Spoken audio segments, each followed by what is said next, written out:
Luluto tayo ng baroy. May dumaan kasi dito na matanda na nagtitinda ng baroy. Alam niyo ba yung baroy? Yung shells.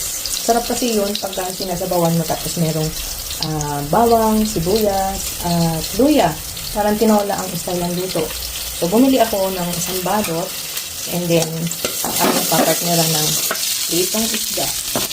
Ito ang sarap kumain. Ang sarap kumain yan, diba? So, ayan, nagasan ko yung aking baroy. Wait lang, lalagyan natin diyan.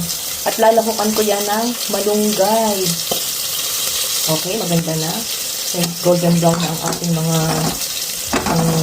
seasoning na yan. Wait lang. Sabi ko sa inyo baroy, yan. Nahugasan ko na yan. Napasuka ko na din. Kasi kailangan natin pasukahin sila para lumabas yung mga buhangin o kung ano man yung mga nakain nilang pagkain doon sa ilog or mga tubig na marumi. So, nugasan ko na yan at yan. Ating ilalagay na dito.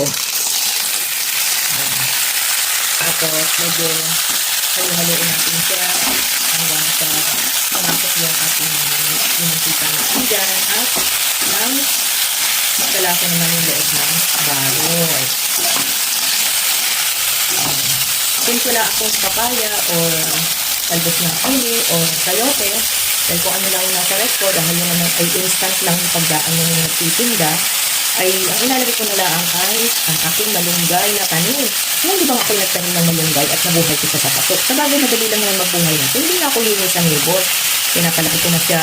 Tapos pinuputol ko na lang kapag yung yung medyo tumataas na para lumago ang kanyang nasa. Actually, bago pa lang yun. Wala pang isang taon yun. Ayan. So, lalagyan na natin yun ng paminta, asin, tapos kung gusto mo lagyan ng magic sarap, okay din. And then, mamaya lalagyan ko siya ng tubig. Ay, hinahalo-halo ko lang. Diba? Ang sarap-sarap na. Bihira kaya ako makatikim yan. Alam niyo ba, kumain ako yan dati sa Chinese din. Nung kami pumupunta pa ng aking asawa sa Metropolitan Hospital. Doon na pa ako nagpapacheck up. Alam niyo ba, kumain kami sa restaurant nila. Grabe, ang mahal lang ganyang klase ng baroy, ha? Kala niyo. Tapos napakasimple lang ng luto.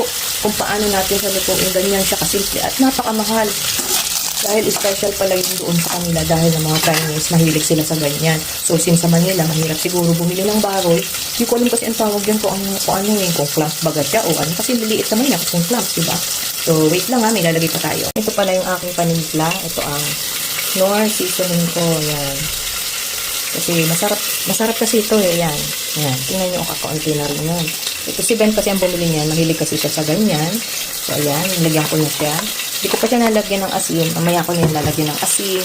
And then, lalagyan din natin siya ng paminta. Yan tayong paminta. Binili ko yan sa grocery na ganyan na siya. Durog na.